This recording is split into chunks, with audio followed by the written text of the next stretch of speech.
उशिरा का होईना सरकारला जाग आली।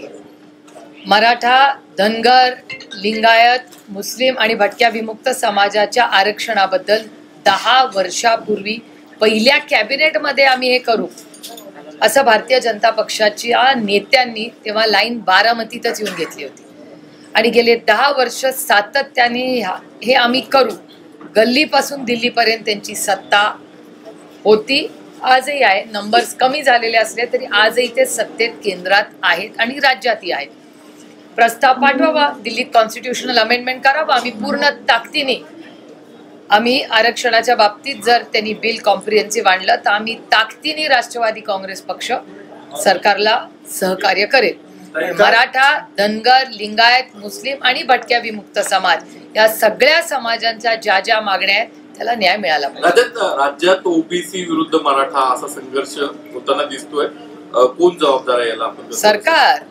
दुधाला भाव नाही, साखरेची परिस्थिती, इथेनॉलची पॉलिसी तुम्ही बघताय काय झालेलं आहे, कांद्याची परिस्थिती, सोयाबीन, कपास, आरक्षण, नीटची परीक्षा, त्याच्यानंतर मुलींना शिक्षणाचा शब्द दिला होता, तुमच्या चॅनलवर मी पाहिलं होतं। सगळ्या मुलींना यावेळेस फी भरावी लागलेली आहे।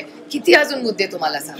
अतिशय असंवेदनशील सरकार, ट्रिपल इंजिनचं खोक्याचं सरकार, घर फोडा, पक्ष फोडा, आईस, इन्कम टॅक्स, सीबीआय आणि ईडी एवढंच करून सत्ता, 200 आमदार आहेत त्यांचे, 200 क्रांती घडवू शकतात इच्छा असेल तर, पण इच्छाशक्ती नाही ना या सरकारची। मराठा समाजाचं जे आरक्षण आहे, सगळे सोयरे हा एक शब्द आणि 54 लाख जे कुणबीच्या नोंदणी झालेल्या आहेत ओबीसी, ती रद्द करावी अशी मुख्य मागणी आहे ओबीसी आंदोलकांची।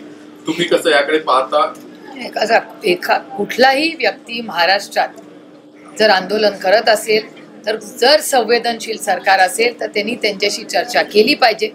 ही लोकशाही आहे, लोकशाही चर्चेतूनच प्रश्न सुटतात। त्यामुळे ज्यांनी कोणी मागणी केली आहे त्या सगळ्या मागण्यांची चर्चा, सरकार 200 आमदारांचं सरकार आहे, मार्ग काढला पाहिजे। एकीकडे हे सरकार जरांगेंना सगळे सोयरे शब्द ऍड करू असं आश्वासन देतं, इतके दिवस जरांगे त्यासाठीच भारतात आंदोलन करतात, तेच सरकार आता ओबीसीच्या व्यासपीठावर जाऊन म्हणतं की सगळे सोयरे हा शब्दच असणार नाही त्याच्यात।